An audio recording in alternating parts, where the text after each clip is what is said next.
Our reading this morning is taken from Isaiah 35 in the NLT. Even the wilderness and the desert will be glad in those days. The wasteland will rejoice and blossom with spring crocuses. Yes, there will be an abundance of flowers and singing and joy. The deserts will become as green as the mountains of Lebanon, as lovely as Mount Carmel or the plain of Sharon. There the Lord will display his glory and splendor of our God. With this news, strengthen those who have tired hands and encourage those who have weak knees. Say to those with fearful hearts, be strong and do not fear. For your God is coming to destroy your enemies. He is coming to save you. And when he comes, he will open the eyes of the blind and unplug the ears of the deaf. The lame will leap like a deer, and those who cannot speak will sing for joy. Springs will gush forth in the wilderness, and streams will water the wasteland. The parched ground will become a pool, and springs of water will satisfy the thirsty land. Marsh grass and reeds and rushes will flourish where desert jackals once lived. And a great road will go through that once deserted land. It will be named the Highway of Holiness. Evil-minded people will never travel on it. It will only be for those who walk in God's ways. Fools will never walk there. Lions will not lurk along its course, nor any other ferocious beasts. There will be no dangers, only the redeemed will walk on it. Those who have been ransomed by the Lord will return. They will enter Jerusalem singing, crowned with everlasting joy. Sorrow and mourning will disappear, and they will be filled with joy and gladness. This is the word of the Lord.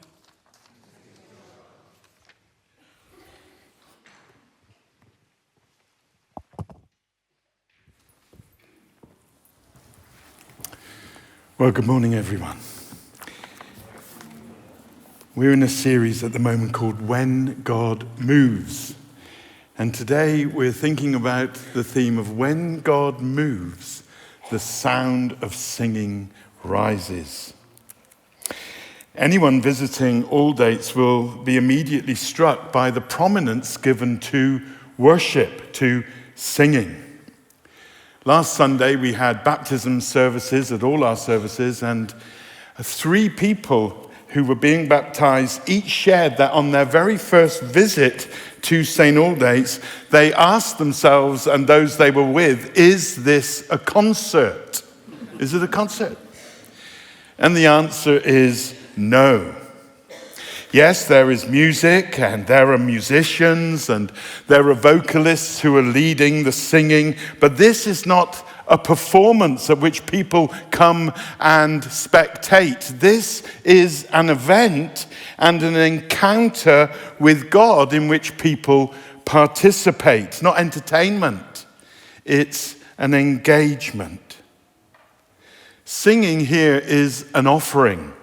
It's a prayer turned to melody, a celebration of who Jesus is and what Jesus has disclosed of himself and what Jesus has done in our lives. Worship here, singing here is lover's talk and victor's cheer. Singing is a conduit for our affections, our deepest emotions, to be expressed and orientated towards God. Worship is a union between our spirits and God, who is spirit. This is an immersive experience in which we experience the very presence of God. God on the move, of heaven come down and join with us. Now, it's in the nature of humans to sing. The avant-garde composer and musician William Mathieu wrote, "Singing is a special code that identifies us as humans. It's our collective password. With very rare exception, every culture has its songs, and everyone sings. And singing transcends or unites across the age, or gender or race or education or emotional state or class. No mother ever needed teaching and telling how to sing lullabies to their little child. No lover ever need teaching or telling how to sing songs when they were filled with joy as their heart was aflame. And we sing at weddings, and we sing at funerals, and we sing when we fall in love, and we sing when we go to war, and we sing in the rugby stadium, especially when we beat the Welsh, and we sing in the cathedral, and we sing in the shower, and we sing in the car. And we love to listen to others singing. That's why there are so many programs on our TVs at prime time to do with singing, whether it's The Choir or X Factor or The Voice or American TV. We love singing. We're wired to the song. iTunes has had tens of billions of song downloads. Spotify's catalog offers us 100 million songs to choose from. We are a singing species, and it's in our nature.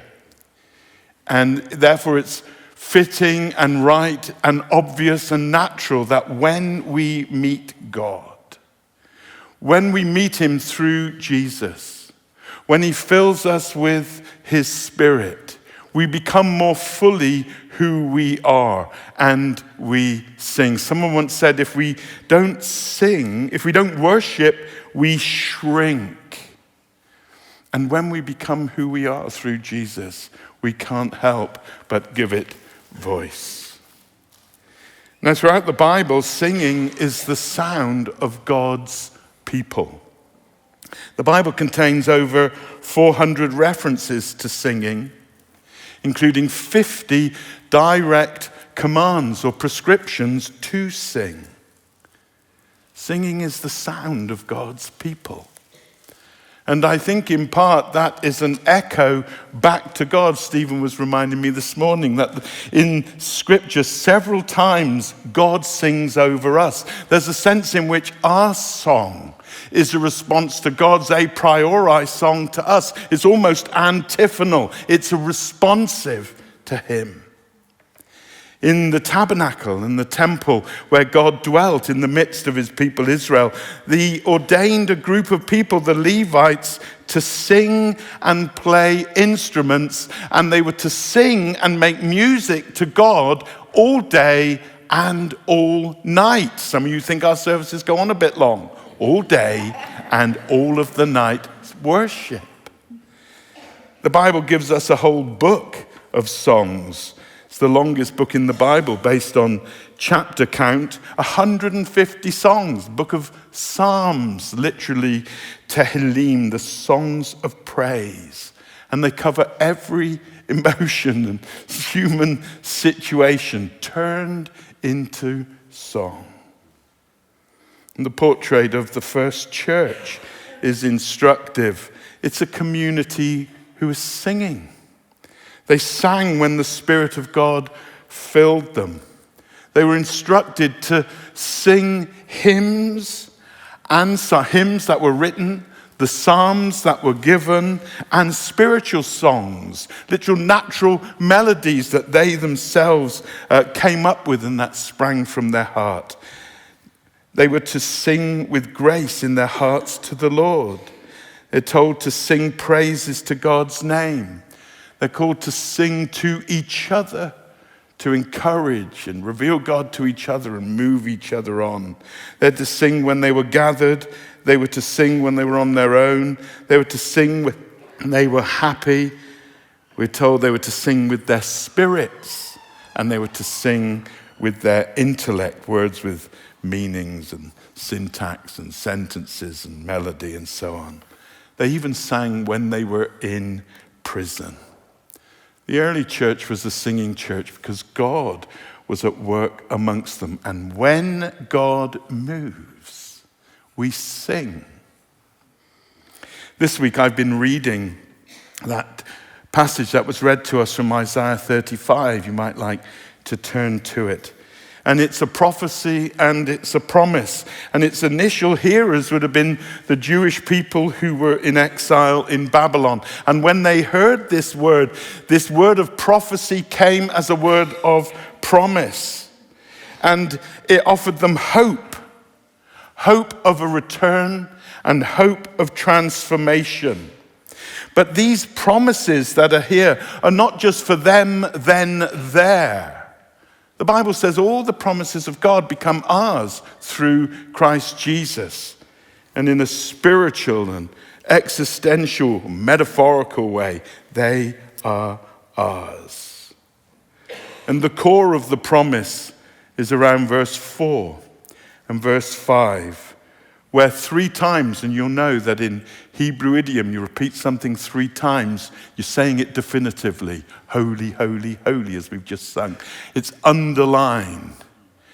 And that saying is, that promise that is there is he comes, he comes, he comes. When God moves, he moves towards us. And this, of course, is a golden thread throughout the whole of Scripture.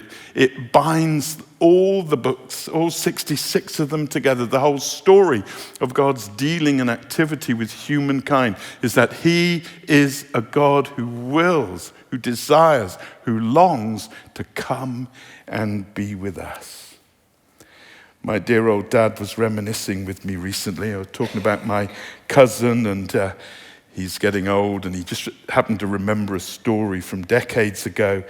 And he said when he met my cousin, his niece, and she had a little 3-year-old daughter, the child, seeing my dad, became nervous in front of this big stranger and hid behind mummy's skirts.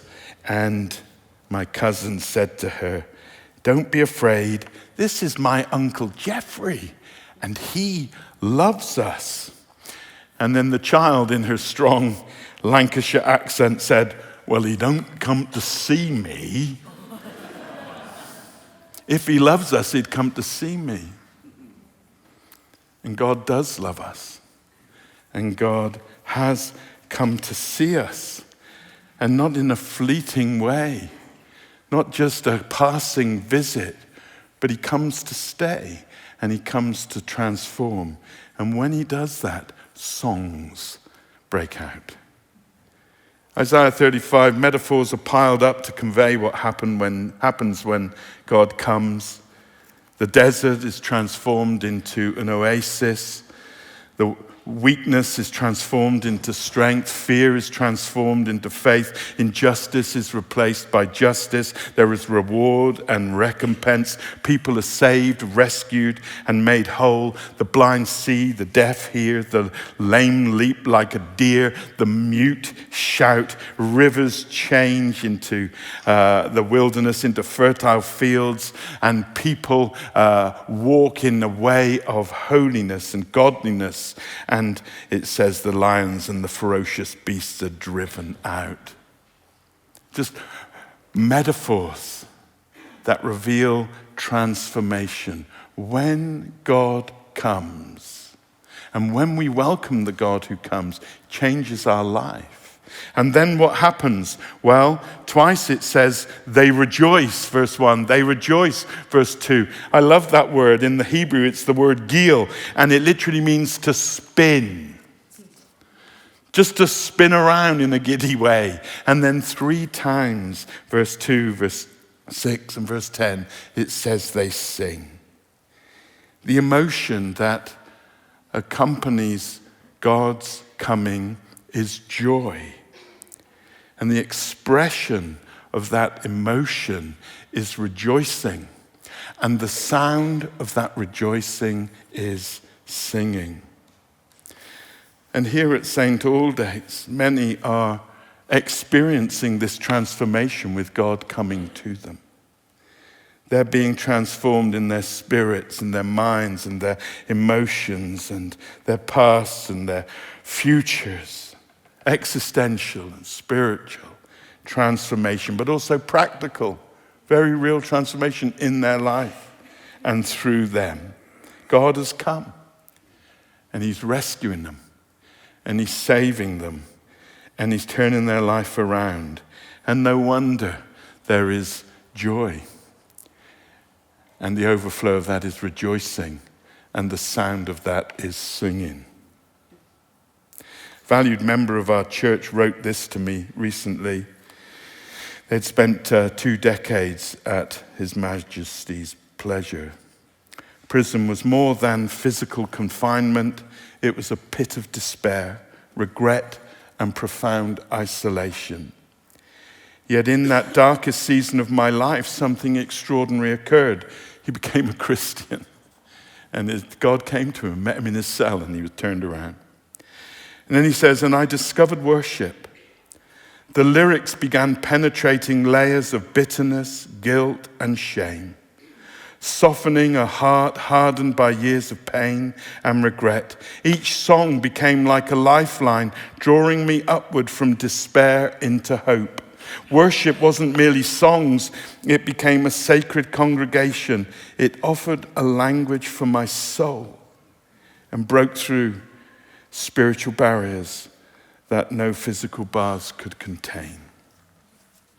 God who comes, and the God who transforms, and the God who elicits joy and spinning around with giddy rejoicing and singing.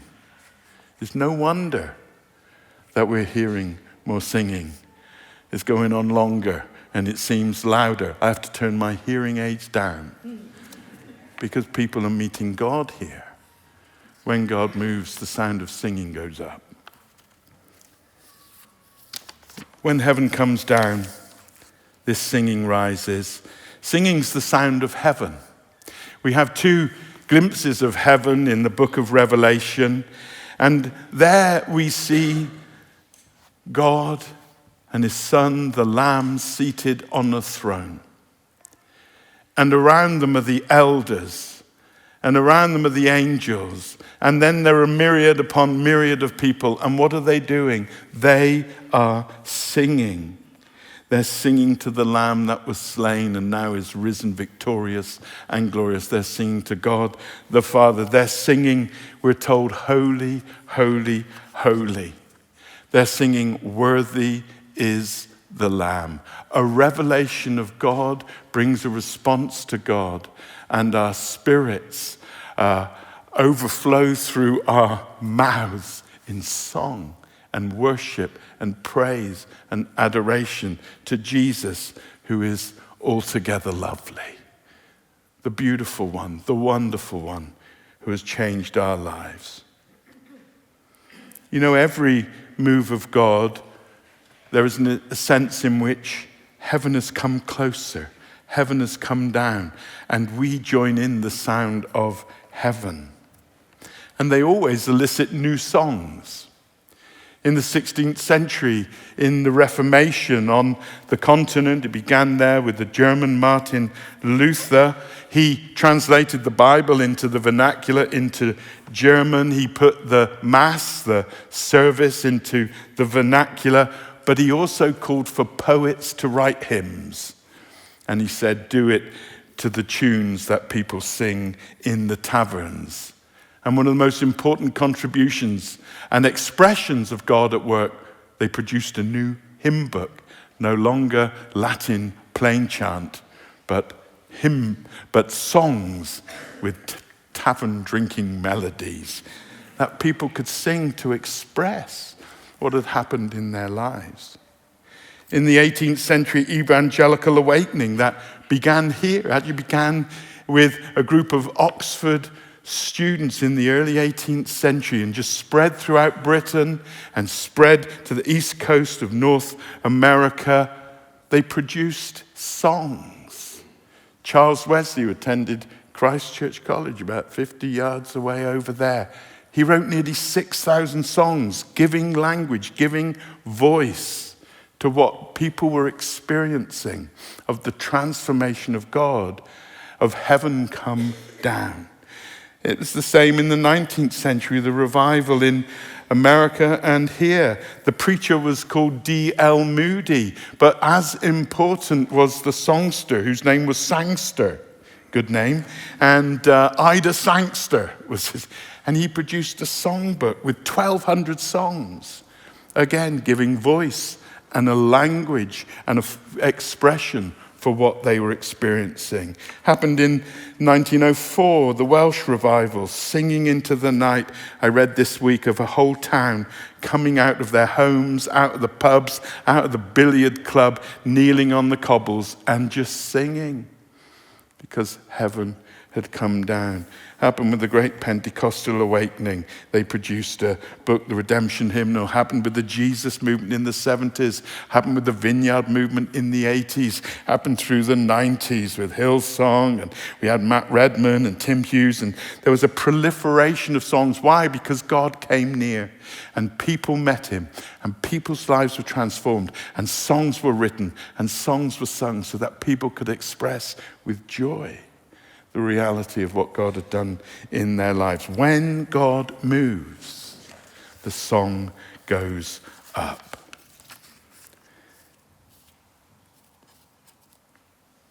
And God is moving here. And that's why we're singing. We can't help it, but in fact we're pushing into it because of the revelation of God. When we see who he is, when we understand what he's done, when we've experienced this for ourselves, he is worthy of our worship, and we can't help but give it voice and vent. In the movie that some of you have seen, Educating Rita, Rita, played by Julia Walters, is a hairdresser by day and an Open University pupil at night. And her tutor, Michael Caine, asks why she's so keen to study. And she describes a family night in the pub when they were singing. And she said the family were all there drinking and singing. She said, when I turned around, my mother had stopped singing and she was crying. And I said, why are you crying, Mother? And she said, there must be better songs to sing than these. And Julie Waters says, that's what I'm trying to do, to sing a better song. There are better songs to sing than this. And meeting Jesus gives us those songs. I need to finish. The soundtrack of my teenage years in the 70s and into the early 80s as a young adult was the sort of strange cocktail of punk and heavy rock. Tells you something about me. And this was music that expressed my mood, which was sort of edgy, angry, and pretty vacuous. But then on a midsummer night in 1985, I was sat on the wall of a church and having a cigarette, and the sound of singing came out through the windows and the bricks and the doors. And it captured me. And it compelled me to come in and see what was going on. Was it a concert? What was this? And I hadn't darkened the doors of a church for years, but I couldn't help but go in, and I was struck by several things. The first was it was full. I didn't know there were that many people who went to church in the whole of Somerset. It was amazing. The second thing was that they were young. They were young. I thought church was for the Blue Rinse Brigade and the moth-coated, which I am getting close to being, and I might try it. But they were young. It's interesting, if you come here at 6 o'clock, the average age is about a third of my age. Young people reaching for more. And the third thing was that they sang. And boy, did they sing. They sang so beautifully, so wonderfully, that I actually sat there and I remember I was shaking. And I had to get out and have another fag. And out I went. But all week, the sound of singing permeated me day and night, waking and in my sleep. It was the sound of singing. It was the sound of God come down. It was the sound of God on the move, and it was wooing me to something beautiful and wonderful. And the following week, I went back, put on my best cowboy boots and went to church.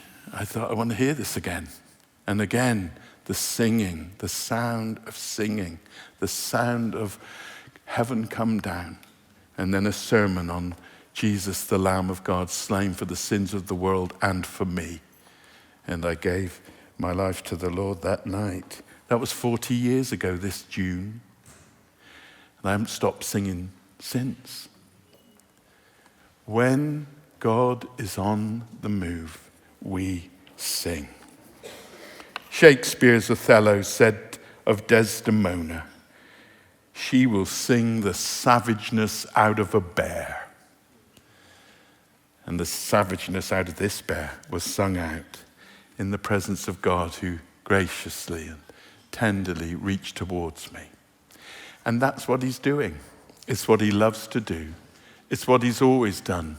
And it's what he's doing at the moment in this place. When God moves, the sound of singing rises.